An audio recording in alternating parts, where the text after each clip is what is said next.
Footprints run straight across the frozen skin of Lake Michigan and then stop. No crack, no struggle, just silence pressed into ice. Imagine standing there at dawn, breath burning in your throat, staring at tracks that end as if the walker stepped into blank air. That ending belonged to a real person with a name and a life waiting at home. And it was only the first thread in a knot this lake has been tightening for centuries. Sailors call Michigan an inland sea for a reason. It looks harmless until it doesn't. Mirror 1 hour, machine the next. Somewhere inside its cold, deep reach is a shape no map dares print. A triangle traced between Ludington, Manitowoc, and Benton Harbor. A patch of water that treats ships, planes, and people like pieces on a board it can flick away. Some are lost forever. Others return changed, stories hollowed out by missing time. You'll hear that everything here has an explanation. Storms, currents, instruments, human error. Fair.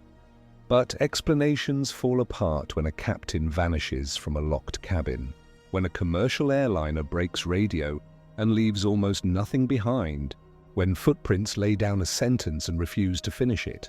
Folklore warned about doorways in the water. Radar, logs, and investigators quietly kept finding reasons to wonder if those warnings were literal. This is not about proving the paranormal. It's about following a record, dates, names, coordinates that keeps pointing to the same unsettling question. What is this lake doing to us?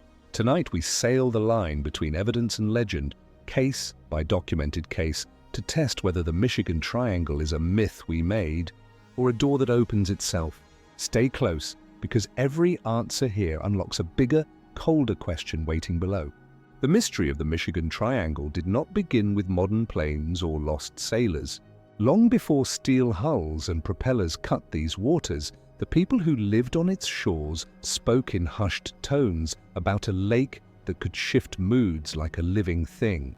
The Potawatomi warned of Mishibiju, the underwater panther, whose copper scales gleamed beneath sudden whirlpools. Ottawa told of spirit lynx, half cat, half serpent, that could summon storms. To them, these were not campfire myths. They were navigational charts etched in story, lessons on where not to paddle, where not to trust the calm face of the lake. Centuries later, when Europeans arrived with larger ships and heavy cargo, they wrote down what native tribes had always whispered.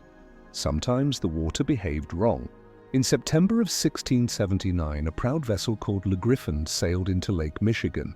It carried 12,000 pounds of furs, the wealth of an entire season, and the dreams of the French explorer La Salle. The ship never arrived at its destination. It simply vanished between Green Bay and Niagara. Some said the crew mutinied, stole the fortune, and scuttled the vessel.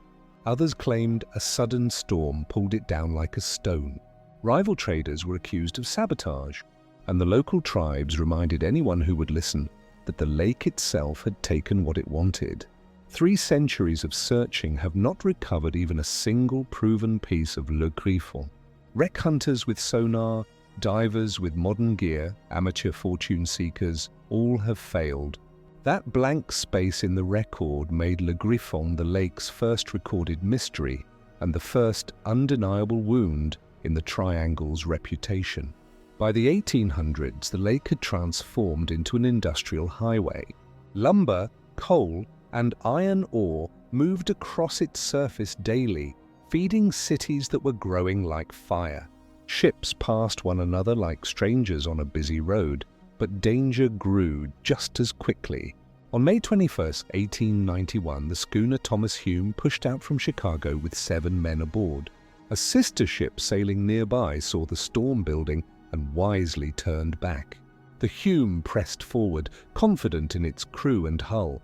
Neither the ship nor its men were ever seen again. For over 100 years, the Hume was nothing but a ghost, a rumor among sailors who swore they could still feel its absence in certain winds. Then in 2006, divers finally located it upright on the lakebed, preserved by cold water, as if gently placed there. The discovery should have brought closure, but instead it sharpened the mystery. The hull was intact, the wood unscarred, the rigging eerily clean. Nothing explained why it had gone down so quickly, why no distress signals were heard, why nothing washed ashore. An experienced crew, a ship in good condition, a familiar route, yet the lake had written them out as if erasing a line of chalk. By the early 1900s, the ledger of disappearances on Lake Michigan had become too thick to ignore. Ships that should have completed routine voyages simply did not arrive. Some were eventually found, their wrecks strangely intact. Others remain missing, their absence a scar that refuses to heal. The Michigan Triangle was gaining its name, not from legend alone, but from the stubborn accumulation of events that defied ordinary explanation. One of the eeriest cases came in October 1921, the schooner Rosabelle, a two-masted vessel carrying 11 passengers from a religious sect known as the House of David, set sail from Milwaukee bound for Benton Harbor. Several days later, she was found drifting upside down in the middle of the lake. Her hull bore signs of collision, as though struck by another ship. But there was no report of any crash, no debris floating nearby, and, most disturbing of all, no bodies. 11 people had simply disappeared from the overturned ship, leaving nothing behind. The Coast Guard ruled out a collision. Sailors whispered of stranger forces at work. The lake had once again taken what it wanted, neatly and without witnesses. The Rosabelle was not an isolated event. That same year, another vessel, the schooner Alpena, vanished during what survivors on other ships described as a sudden, localized storm that seemed to rise from nowhere. No wreckage was ever recovered. It was as though the storm itself had been tailored to erase the Alpena from history. In 1929, the steamer Milwaukee departed with 52 people aboard. Within days, searchers found only a few life preservers washed ashore. The ship, her crew, and her passengers are gone. The Triangle's reputation was no longer a rumor. It was becoming a dread certainty among sailors. But perhaps no ship disappearance within the Michigan Triangle is as unnerving as the story of Captain George R. Donner. On April 28, 1937, the freighter O.M. McFarland was nearing the end of a journey from Erie, Pennsylvania to Port Washington, Wisconsin. Laden with nearly 10,000 tons of coal, the vessel had been battling ice for hours.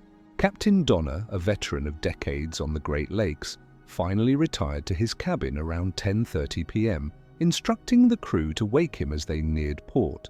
3 hours later, the second mate knocked on his door. Silence. He knocked louder, still no answer. Concerned, he opened the unlocked door. The cabin was empty. Donner's personal belongings were undisturbed. There were no signs of a struggle, no broken locks, no evidence of escape. The portholes were far too small for a man of his size, and crew members had been stationed in the corridor. No one saw him leave. The captain had simply ceased to exist. The search of the ship and waters turned up nothing. Authorities investigated, but no explanation fit. Suicide was unlikely, no body surfaced, and Donner had shown no signs of despair. Foul play made no sense. How could anyone spirit away a man from a locked cabin past an alert crew without leaving a mark? The story of Captain Donner became a legend told in harbor taverns, whispered like a curse.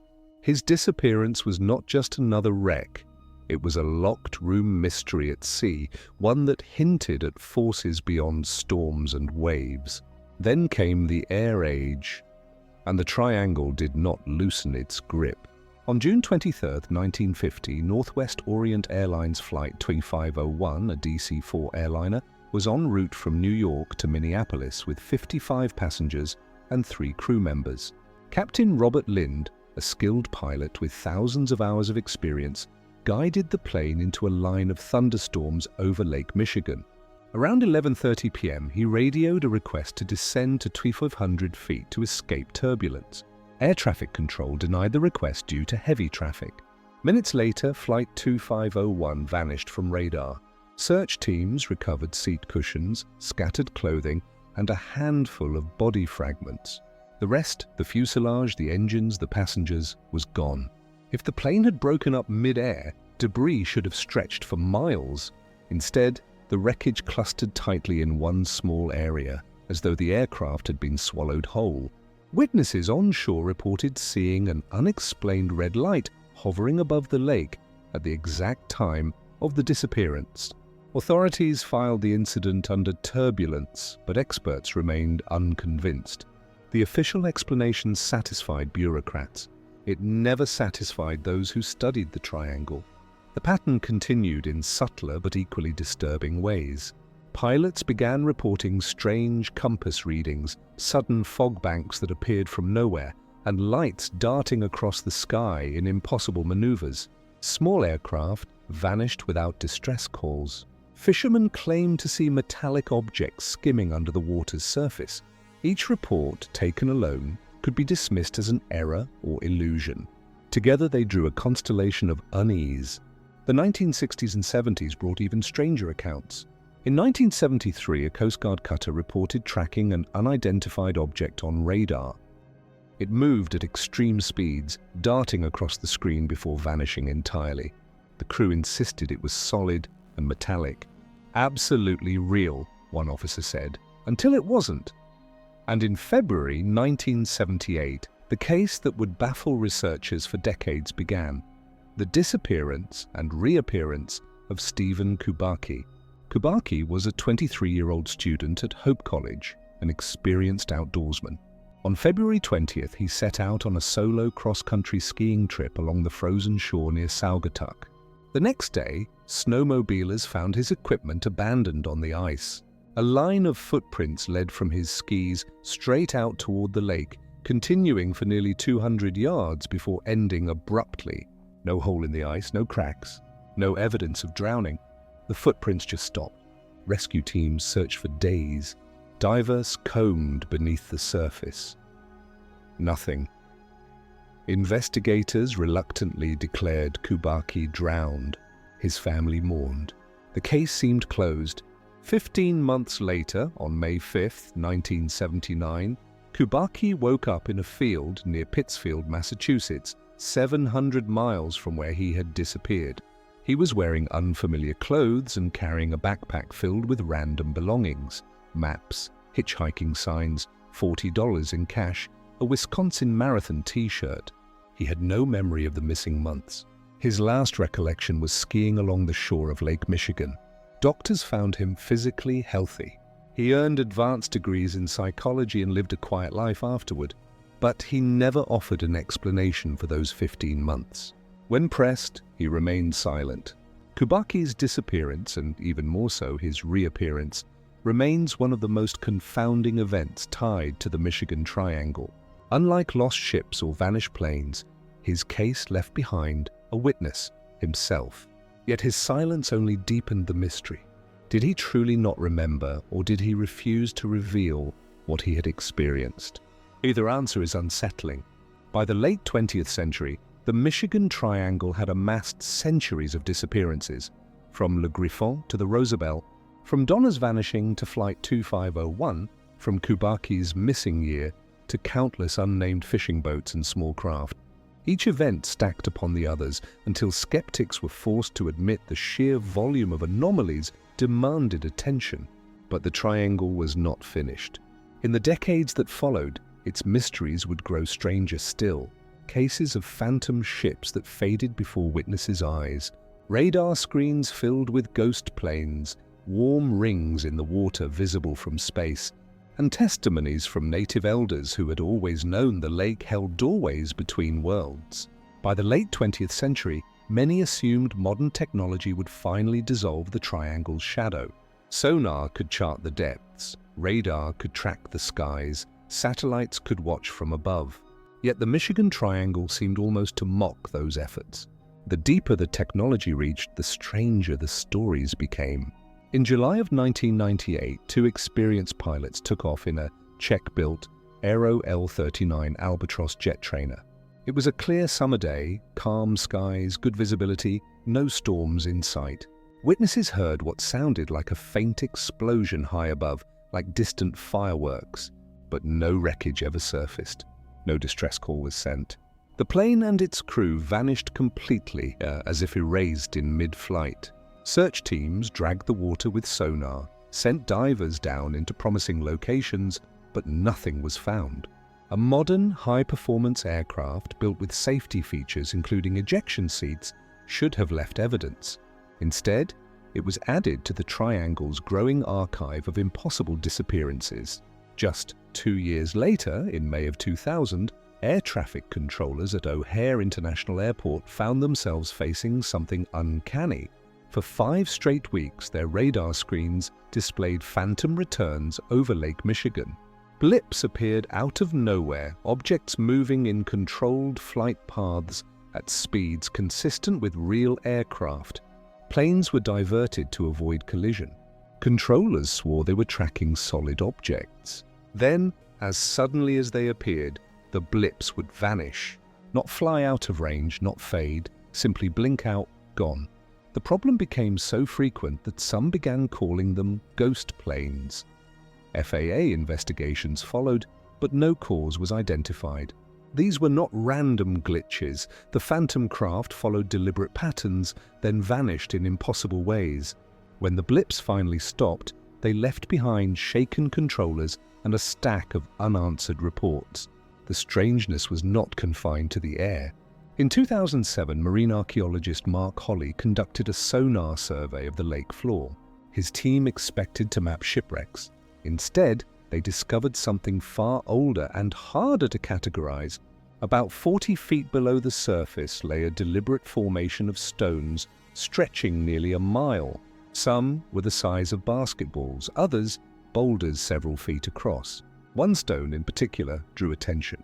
Carved into its face appeared to be the faint outline of a mastodon, an elephant-like creature that had gone extinct over 10,000 years ago.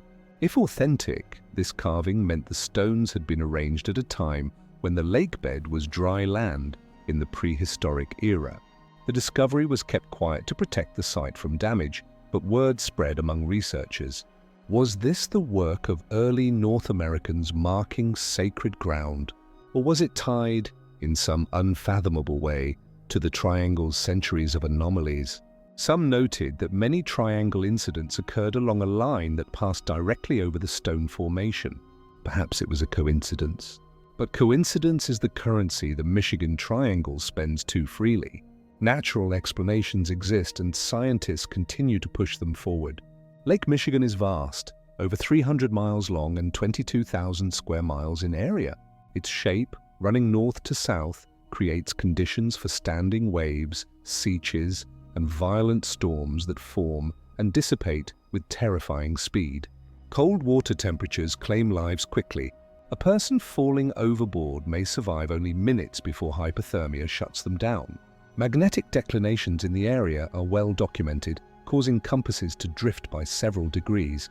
Some researchers suggest these fluctuations might affect not just instruments, but human perception itself. And yet, the Triangle refuses to fit neatly into these categories.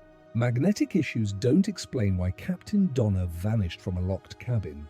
Sudden storms don't explain why the Rosabelle was found overturned with no crew, no debris, no survivors. Hypothermia doesn't account for why Stephen Kubacki disappeared for 15 months and returned hundreds of miles away with no memory of his missing time. The 21st century has only added more layers. In 2018, an experienced sailor named James Peterson reported losing 3 hours while crossing the Triangle in broad daylight. His GPS log showed he traveled the expected route, maintaining a steady speed. His automatic identification system, the beacon that shares a ship's position with others, went blank for over 3 hours. When Peterson came to, his hands were on the wheel, his boat moving perfectly, but he had no memory of the journey. He underwent medical tests, brain scans, psychological evaluations. All came back normal. The missing time remained. In 2020, with pandemic lockdowns leaving the lake unusually empty, a cargo ship crew encountered something stranger still. At night, they spotted another vessel off their starboard side. It looked old, with a design from the 1920s or 30s. Its deck was rusted, its hull coated in ice despite the summer air. No crew moved on board. No smoke rose from its stacks. The crew tried radio contact. No response. They shined a spotlight across its bow, illuminating the strange, frozen hulk. Then, before their eyes, the ship began to fade. Not sail away, fade. Within 30 seconds, it was gone, as if it had never been there. 12 crew members swore to the same details. Their company hushed the report, unwilling to stir fear or headlines. Even high above the lake, the triangle pressed its mark. In 2021, a commercial airline pilot reported that his instruments briefly showed his plane at sea level while flying at 30,000 feet. The error lasted seconds, but the flight data recorder captured it. Investigations found nothing wrong with the aircraft. The pilot requested new routes afterward, unwilling to cross the triangle again.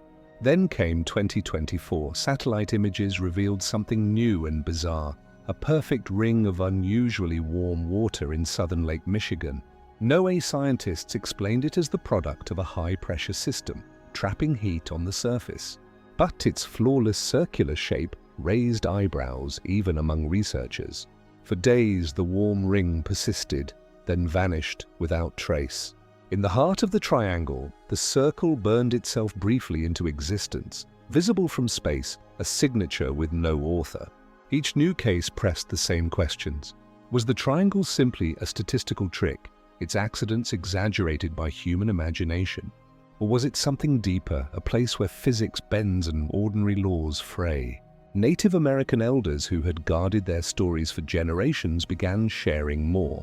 They spoke of shifting places where the veil between worlds thinned, where time bent and the lake took memory as its price. To them, the triangle was not a mystery to be solved. It was a power to be respected. For centuries, the Great Lakes tribes performed ceremonies to keep balance with the waters. They built totems on shorelines marking places where time moved differently. They warned their children, do not trust the calm, do not linger when the signs appear. A bird flying backward, a patch of water circling without wind, these were omens of doors opening. Modern sailors, pilots, and scientists often dismissed such stories. But when GPS logs vanish, when radar tracks phantom planes, when entire ships fade before witnesses' eyes, the old stories echo louder. The Michigan Triangle in the modern age has not lost its hunger. If anything, it has adapted, entangling itself with our newest machines, leaving data as its trail instead of bones. It remains what it has always been, a space that refuses to explain itself, where coincidence stacks too neatly, where absence feels deliberate.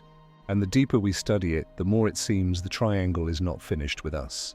Every mystery tempts us with the choice of explanation. One path leads to rational science, currents, weather, magnetism. The other path bends toward the uncanny, portals, other dimensions, a hunger in the lake itself. The Michigan Triangle thrives in the space between those two roads, never settling on one, forever demanding that we keep walking deeper. Government agencies, though often silent, have not ignored the triangle.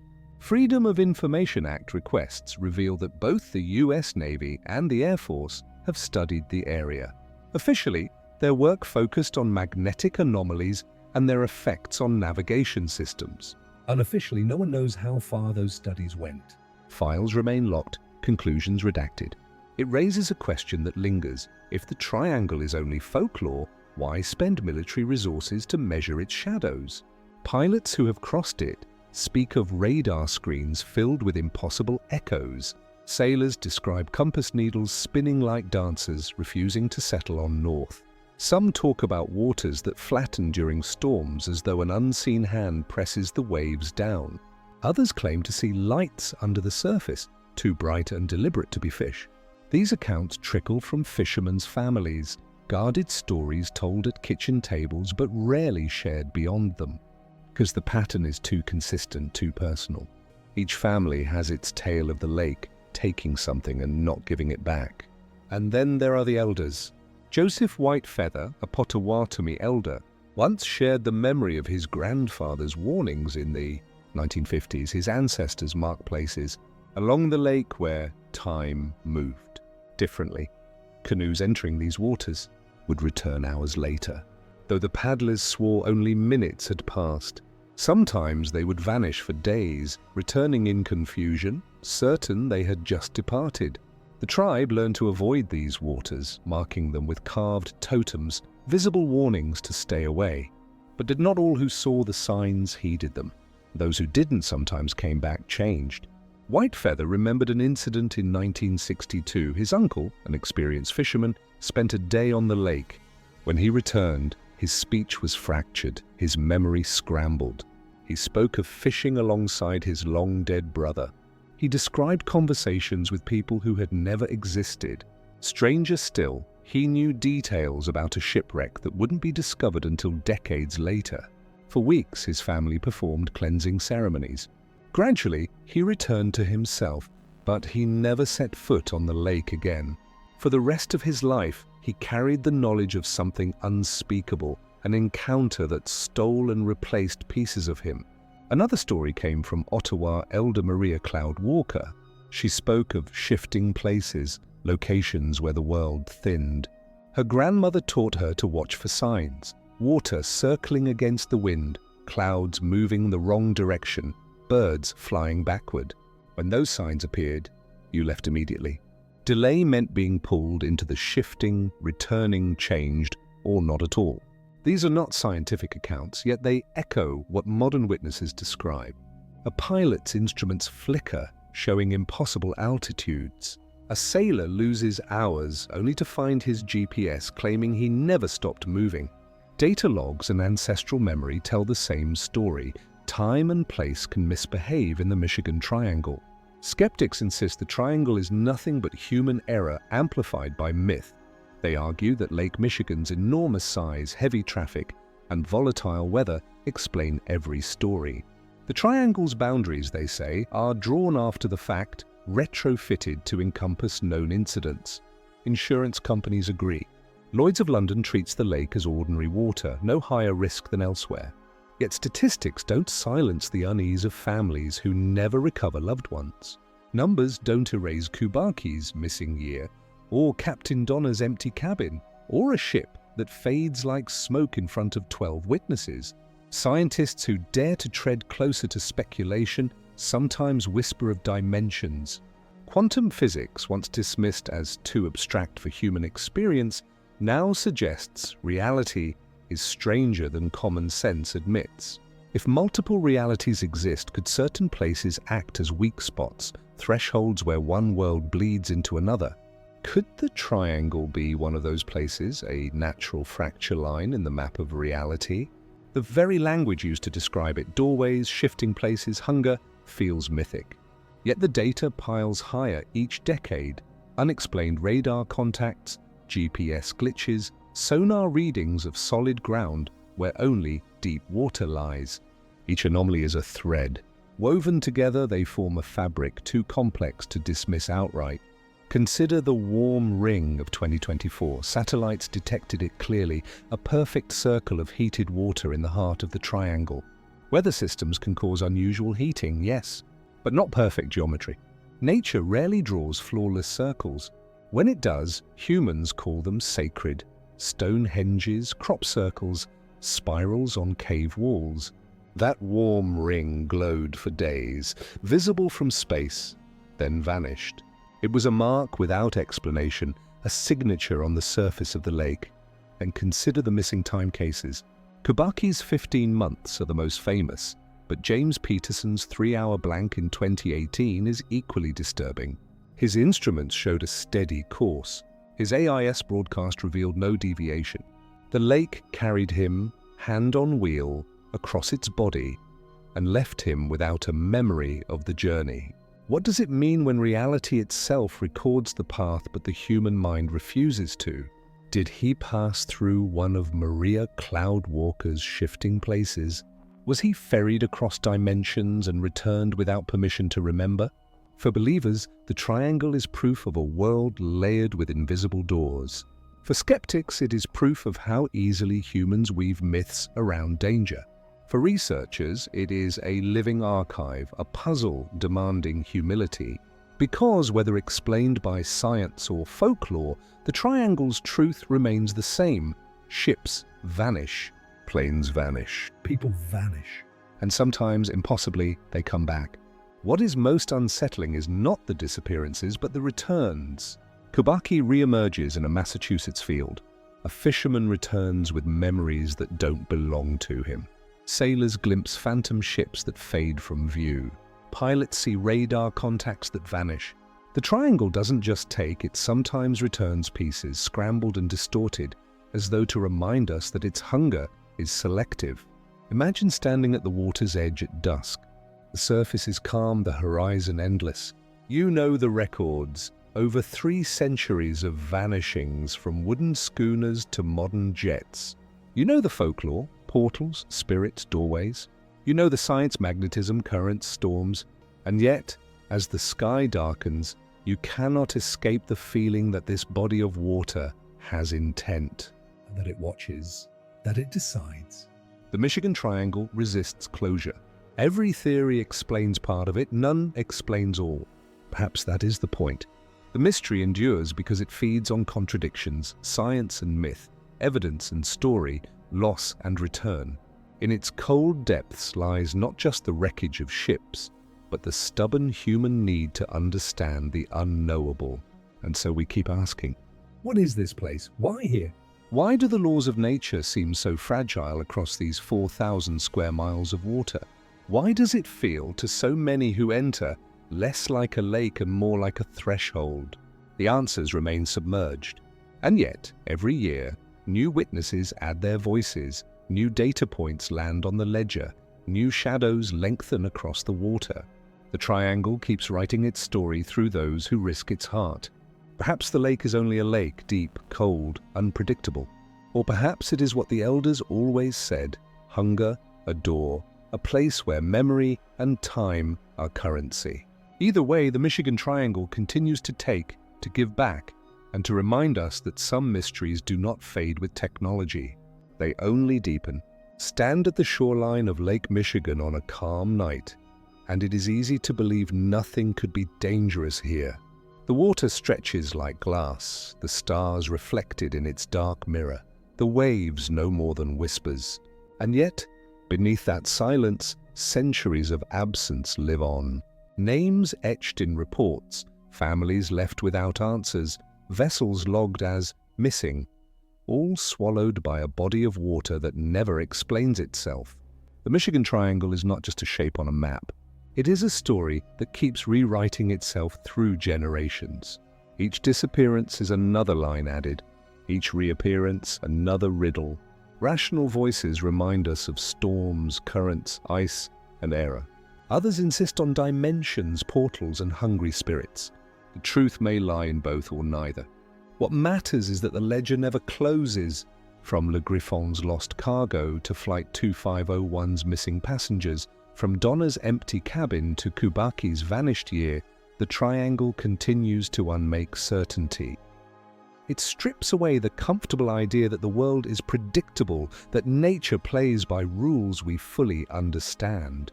It forces us to face the possibility that some places resist being mapped, that reality itself has cracks.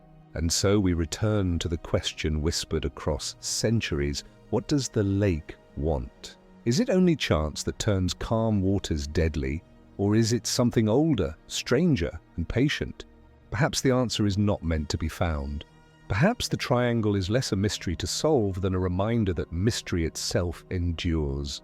As you look out over that vast horizon, ask yourself, if the instruments faltered, if the lights shifted, if the silence bent into something uncanny, would you trust your senses?